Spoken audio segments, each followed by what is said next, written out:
আমি এখন কিন্তু কচু বাগানে যাচ্ছি, কিন্তু আজকে কিন্তু কচু শাক কাটবো না। আজকে যাচ্ছি আমি কচুর পাতা তুলতে, কারণ আজকে আমি কচুর পাতা ভর্তা করব, সেজন্য কচুর পাতা তুলতে আসলাম এই কচু বাগানে। আমি যে পাতাগুলো ছোট ছোট সেই পাতাগুলোই তুলবো, বেশি বড় পাতা কিন্তু তোলা যাবে না।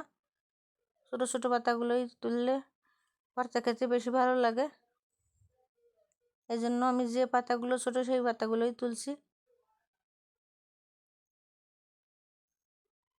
নিচের দিকে নামা যাচ্ছে না, কারণ জল বেঁধে গেছে বৃষ্টিতে অনেক।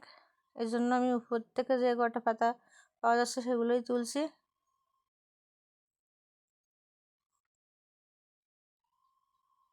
আমি এই পাশটা কিছু পাতা তুললাম, আর এখন আমি অন্য একটা পাশে আর কিছু পাতা তুলে নেব, কারণ এখন জলে নামা সম্ভব না। এই জন্য এই যে উপর থেকে যেগুলো পাতা তোলা যায় সেগুলোই আমি তুলে নেব।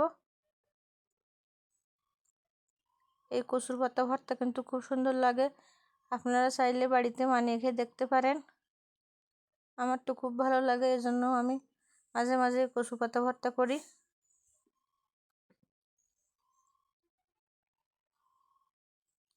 আমি কিছু তুলে উপর দিকে চলে আসলাম, আর অন্য সাইড দিয়ে আর কটা তুলবো।